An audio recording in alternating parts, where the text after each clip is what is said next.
It was during that awkward lull after dinner. Dishes still clinking in the sink. Wine not quite enough to dull the tension, when her mother leaned in, folded her arms, and called me a loser. She said it under her breath, just loud enough for me to hear, just soft enough that no one else would catch it, except maybe Michelle, my wife, my then wife.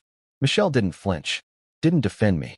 She kept sipping her Cabernet and scrolling through her phone, like this was all routine, like I should have expected it. I smiled politely and excused myself, pretending I didn't hear, pretending I had to check something in the car. But as I stepped out into the cold air and closed the door behind me, that word echoed louder than any slam. Loser.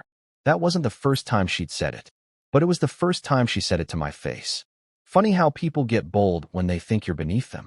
I guess losing your job, your savings, and part of your pride in 1 year puts a target on your back. Even if the fall wasn't your fault. Even if you were trying your best to stand again. I sat in the car for a long time that night. Keys in the ignition, engine off, my hands clenched on the steering wheel. It wasn't just her mother's voice I heard. It was Michelle's silence. Her quiet agreement. You start to see things more clearly when you're not welcome in your own life anymore. I don't know when exactly Michelle stopped looking at me like a person. Maybe it was when I took that warehouse job after the firm let me go. Or when we had to give up the beach trip because I couldn't cover my half. Or maybe it was earlier, in all the small ways I missed, thinking love would survive the storm. The truth is, I was trying. I was working nights, saving every cent, taking freelance coding jobs just to pay down our shared debt. But none of that made it into the narrative her family preferred. He's a burden, a project, a loser. And maybe Michelle started believing it too. Or maybe she always did, and I just hadn't failed enough yet for her to say it out loud. That night in the car, I stared up at the porch light of the house her mom was renting, a 2-story craftsman just outside of town. She moved in after her divorce, claimed it was temporary, always talked like she was just between husbands. But I knew the rent she paid. I knew the owner. The guy coached Little League with me years ago, back when I still had time for things like that. A plan started forming right there in the dark. Not out of spite, not revenge, just clarity. Sometimes life hands you a shovel. You can bury yourself in it, or you can start digging foundations. The next few weeks, I kept quiet. I played the role they expected, the awkward tag-along husband, smiling through backhanded compliments, ignoring the eye rolls when I offered to split the check. Michelle was distant, but polite, the kind of polite that hides a clock ticking down. The silence between us had weight. She started going out more, saying she needed space. I didn't fight it. Truthfully, I was relieved. It gave me time to move in the shadows. I called Derek, the guy who owned her mom's rental. We hadn't talked in years, but I knew he'd remember me. I brought up the house casually, asked if he was still planning to sell. He paused, surprised I knew about that, then laughed and said, "You got cash?" I didn't. Not yet. But I had assets. Not the flashy kind. Not anymore. But I had one thing left that mattered. Equity in a failed tech firm that, against all odds, had just been bought out in a quiet merger. My severance hadn't looked like much on paper, but the stocks I took instead of cash, they just turned to gold. I played dumb with Michelle. Smiled when she asked if I'd applied to the gas station job. Nodded when she said maybe we should rethink things. She was already looking at apartments. She didn't say it, but I could see it in the tabs open on her laptop. One of them was for a place near her mom's, just in case she needed to crash there. I didn't argue. I let her drift away. Meanwhile, Derek and I worked fast.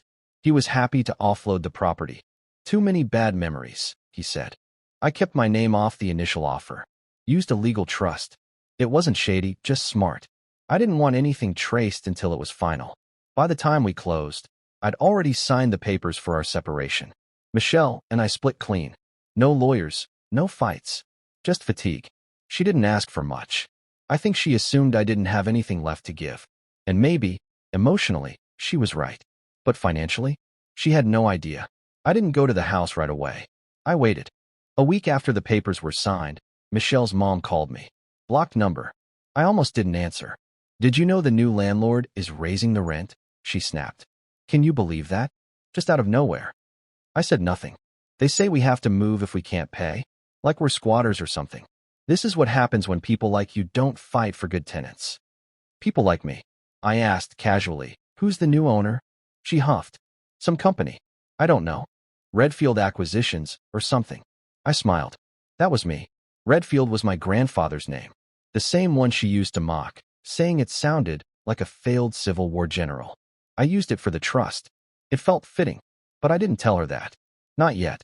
Instead, I told her I'd look into it, then ended the call before her venom could spread. There's more to this story, the part where she found out, the part where the laughter stopped, but that comes later. For now, I'll just say this. There's something haunting about watching someone underestimate you in real time, especially when they think the page has turned, not knowing you're still writing the chapter. And all it took was a single word, loser, to make me realize I'd been cast in the wrong story all along. So I picked up the pen, and I started a new one. A month later, I held the keys to her future in my palm, and she didn't even know it yet. 3 weeks after I closed on the house, I drove by for the first time, slowly, quietly, like a man visiting a graveyard. The porch light was still crooked. The rose bush her mom planted years ago was dried up, more thorns than bloom. A stack of unopened mail leaned against the screen door. It didn't look like a home. It looked like a waiting room for bad decisions. That place had always felt cold to me, not because of the walls or the paint or the outdated kitchen tiles. It was the way her mom filled it. With noise, with judgment, with a presence that made you feel small just for breathing too loudly. When Michelle and I were still dating, her mom used to brag about that house like it was some kind of family estate, even though she was just renting it. It's not about ownership, she once told me. It's about how you carry yourself. I smiled back then, but I wanted to say, you carry yourself like someone pretending they aren't drowning. She had that talent, making failure look like defiance. And Michelle inherited just enough of that to convince herself she was always a few steps above reality. I don't say that with hate, just observation. Anyway, I sat in the car a long time, engine humming, hands on the wheel. I wasn't there to gloat. I wasn't even sure why I came. Maybe I just needed to see it, to believe it. That house, the same house where she rolled her eyes when I got laid off, the same one where she mocked my job interviews over dinner, the one where I overheard her telling Michelle I was comfortable with mediocrity. It was mine now. Legally. Quietly. Entirely. But what do you do with something like that? You don't throw a party. You don't redecorate. You just sit with it, like holding the shell of a wasp's nest long after the sting is gone. The eviction notice wasn't aggressive. It was professional, courteous. Just a standard notice of non-renewal with a 60-day window. I wasn't forcing them out, just choosing not to renew the lease. Nothing personal. At least not on paper. But her mom took it personally. She called me 3 times that day. Left voicemails that ranged from faux confusion to outright rage. This is how you treat family? She snapped on the last one. Michelle may be done with you, but I never thought you'd stoop this low. I never returned the calls. I figured the silence said enough. Michelle reached out a few days later, not with anger, but with something worse. Pity. I know you're hurting, she wrote, but dragging my mother into it isn't fair. She has nowhere to go right now. No mention of the years she let that woman cut me down in my own home. No apology. Just an assumption that I'd undo what I'd done. But I didn't respond right away. Not out of spite. I just needed time to understand what I was feeling. Because part of me did feel guilty. Not for the decision. That was strategic, clean, but for how easily I could become the villain in their story. The narrative was already being written, I could tell. Bitter ex-husband lashes out. It didn't matter that I never raised my voice. That I never threw a plate or slammed a door. That I supported Michelle through every failed project, every rebrand, every friend she iced out and called toxic. None of that stuck. But this would. And yet, I didn't backpedal. Because I remembered the look on her mom's face that night. The certainty. The smugness. Like I was some phase Michelle needed to outgrow. People like that only understand power when it's in writing. And this time, my name was on the deed. A week later, Michelle asked to meet. Just coffee. As friends. I agreed. We met at the cafe we used to go to on Sundays, before things got complicated. Before life became a ledger of who disappointed who more often. She was dressed well. A little too well. Like someone trying to look unbothered. I didn't come to fight, she said, sitting down. I just want to understand. I stirred my coffee, kept my eyes steady. Understand what? Why you're doing this? To her. To us. There it was again. That word us. As if that still existed. As if she hadn't quietly started slipping out of that us months before the marriage ended. I'm not doing anything, I said calmly. The lease expired. The trust chose not to renew. She scoffed. Come on. Don't hide behind paperwork. This is about what she said, isn't it? I didn't answer. I didn't need to. Michelle leaned back. She's harsh sometimes. But you let one comment define how you treat people? No, I said. I let years of being treated like a stepping stone define it. The comment just reminded me where I stood. She went quiet. For the first time in months, I saw something flicker in her eyes. Not guilt. Not sadness. Just recognition. You're not the same, she said after a while. No, I agreed. I finally started listening. She nodded slowly, like she understood, not the words, maybe, but the shift beneath them. Like she realized that whatever grip she once had, it was gone. We finished our drinks in silence. She didn't ask me to stop the eviction. I think she knew it was done. When we stood to leave, she touched my arm, lightly, instinctively. I don't hate you, she said. I looked at her for a long second. I know, I said, but you stopped respecting me. That hurts more. She walked away first. She always did. And as I watched her go, something in me settled. Not triumph. Not satisfaction. Just closure. There's power in knowing you're no longer begging to be seen. That you can stand in front of the person who once made you feel invisible and feel nothing but solid ground beneath your feet. It's strange, really. I didn't buy that house to hurt anyone. I bought it to prove to myself that I was still capable of building, of owning something again, not just property, but dignity. And now? Now I own the place where I was once dismissed like background noise. Funny how life works. Sometimes the best way to say you're not a loser is to own the stage where they booed you off. The day the moving truck pulled up, I didn't plan to be there. I told myself I didn't need to see it, didn't need that final scene. But something in me felt unfinished, like closing a book without reading the last page. So I parked across the street.